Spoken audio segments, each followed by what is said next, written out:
السلام علیکم۔ اس وقت ہم ضلع خانوال کے شہر عبدالحکیم میں داخل ہو رہے ہیں۔ میرے ساتھ عمران عادل بھی ہیں جو کہ اپنے روحانی بزرگ ولی کامل حضرت بابا سخی سلطان عبدالحکیم رحمۃ اللہ علیہ کے دربار مبارک پر لے جا رہے ہیں، جہاں مزار مبارک کی زیارت و دعا ہوگی اور ساتھ ساتھ میں آپ کو حضرت بابا سخی سلطان عبدالحکیم رحمۃ اللہ علیہ کے بارے میں بھی بتاتے جائیں گے۔ آئیے ہمارے ساتھ ساتھ زیارت بھی کریں اور تاریخ کا سفر بھی کریں۔ دوستو، حضرت بابا سخی سلطان عبدالحکیم رحمۃ اللہ علیہ 24 اگست 1664 عیسوی بمطابق 11 ربیع الاول 1075 ہجری بروز سوموار پیر کروڑی کے مقام ضلع سہیوال میں حضرت میاں غلام علی رحمۃ اللہ علیہ کے ہاں پیدا ہوئے۔ آپ کے والد رنگریز تھے اور کپڑے بھی دھوتے تھے۔ حضرت سلطان عبدالحکیم رحمۃ اللہ علیہ مادرزاد ولی تھے۔ عرب حجاز کے ایک بزرگ کو بشارت ہوئی تو انہوں نے اس علاقہ سے تعلق رکھنے والے حجاج کرام کو تلاش کیا اور انہیں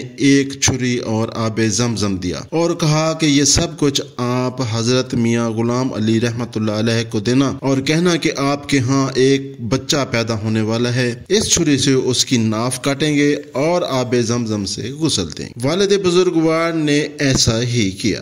ایک اور روایت میں ہے کہ حضرت سخی سلطان عبدالحکیم رحمۃ اللہ علیہ کے والد بزرگوار اس وقت کے ولی کامل حضرت حاجی رحمۃ اللہ کے کپڑے دھویا اور رنگا کرتے تھے۔ جب کبھی آپ کے والد بزرگوار حضرت حاجی رحمۃ اللہ کو کپڑے لٹانے جاتے تو حضرت حاجی رحمۃ اللہ تعظیماً کھڑے ہو کر ان سے ملتے تھے۔ ایک بار ان کے عقیدت مندوں میں سے ایک نے اس طرز عمل پر تعجب کا اظہار کیا تو حضرت حاجی رحمۃ اللہ نے فرمایا کہ اس کپڑے دھونے والے کے ہاں ایک فرزند پیدا ہوگا جو مقام ولایت پر فیض ہوگا، لہٰذا اس لیے میں ان کا احترام کرتا ہوں۔ حضرت بابا سخی سلطان عبدالحکیم رحمۃ اللہ علیہ نے 8 سال کی عمر میں قرآن مجید حفظ کر لیا تھا۔ مزید دینی تعلیم کے لیے دلی بھیج دیے گئے۔ حضرت سلطان عبدالحکیم رحمۃ اللہ علیہ بچپن ہی سے راغب من جانب اللہ ہو گئے تھے۔ عبادت و ریاضت کو اپنی عادت بنا لیا تھا، دنیاوی امور سے لا تعلقی اختیار کر لی تھی۔ آپ کے والد بوڑھے ہو گئے تو لوگوں کو وقت پر کپڑے رنگ کر دینے سے وہ قاصر ہو گئے تھے، تو لوگوں کو اپنے بیٹے کی اس کام میں عدم دلچسپی کے بارے میں بتاتے تھے۔ ایک دن آپ کے بیٹے حضرت بابا سخی سلطان عبدالحکیم رحمۃ اللہ علیہ نے یہ شکوہ سن لیا تو والد بزرگوار کی خدمت میں حاضر ہوئے اور پوچھا کہ کتنے لوگوں کے کپڑے واپس لوٹانے ہیں، تو ضعیف والد صاحب نے بتایا کہ 500 کپڑے مختلف رنگوں میں رنگ کر دینے ہیں۔ تو حضرت بابا سخی سلطان عبدالحکیم رحمۃ اللہ علیہ نے تمام پرچہ جات ایک ہی برتن میں ڈال دیے اور جو رنگ جس کپڑے کا بتایا گیا تھا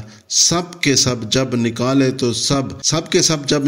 تو سب پر بتائے گئے رنگ چڑھ چکے تھے۔ والد بزرگوار نے جب یہ منظر دیکھا تو اپنے بیٹے سے متعلق تمام غلط فہمیاں شکوے دور کر لیے اور بیٹے کو بزرگ کی بشارت کے مطابق ولی اللہ جان لیا۔ کہا جاتا ہے کہ پہلے آپ کی رہائش دریائے بیاس کے کنارے پہ تھی، وہاں سے پھر دریائے راوی کے کنارے آئے اور پھر چک سراجہ میں آ کر آباد ہو گئے، جو کہ بعد میں آپ کے نام پر شہر عبدالحکیم آباد ہو گیا۔ حضرت بابا سخی سلطان عبدالحکیم رحمۃ اللہ علیہ کی بے شمار کرامات ہیں۔ اس دور کے مغل بادشاہ نے دہلی میں ایک عظیم و شان مسجد بنوائی، مگر بعد میں معلوم ہوا کہ مسجد کا قبلہ رخ ٹھیک نہیں ہے۔ بادشاہ وقت بہت غمگین تھا کہ مال و زر بھی خرچ کیا لیکن مسجد درست نہیں بنی۔ دہلی میں کارندوں کو دوڑایا گیا کہ کسی پیر بزرگ کو تلاش کریں جو صاحب کمال بھی ہو، جس سے شاید یہ مسجد ٹھیک ہو جائے۔ دہلی میں ایک مجذوب بزرگ سے ملایا گیا تو انہوں نے حضرت بابا سخی سلطان عبدالحکیم رحمۃ اللہ علیہ کی طرف اشارہ کیا